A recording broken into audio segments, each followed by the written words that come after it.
नमस्कार मंडळी. तर मला बऱ्याच जणांनी विचारलं होतं की कॅनडामध्ये घर भाडं किती असतं. तर हे पूर्णपणे आपण कुठल्या राज्यात राहतो, कुठल्या शहरात राहतो आणि कुठल्या प्रकारच्या घरात राहतो यावरती डिपेंड करतं. सगळीकडे एकसारखं भाडं अर्थातच नसतं. जसं आपल्याकडे आपण समजा जालन्यासारख्या छोट्या शहरात राहिलो तर अर्थात घर भाडं हे कमी असतं आणि आपण मुंबईसारख्या शहरात राहिलो तर घर भाडं हे जास्त असतं. तसंच काहीसा प्रकार इथे आहे. तर घर सुद्धा वेगवेगळ्या प्रकारचे असतात. जसं की फ्लॅट्स असतात ज्याला इथे कॉन्डोमिनियम म्हणतात, त्यानंतर टाउन हाऊसेस असतात ज्याला आपल्याकडे रो हाऊसेस आपण म्हणतो.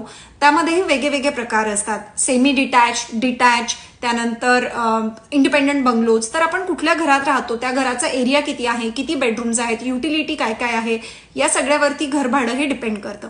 बरेच जण हे शेअरिंगमध्ये राहणं प्रेफर करतात. कपल्स असतात किंवा स्टुडंट्स असतात किंवा जॉब करणारे सिंगल व्यक्ती असते तर ते शेअरिंगमध्ये राहतात. तर त्यांचं घर भाडं अर्थातच शेअर होतं. पण इथे घर भाड्याचं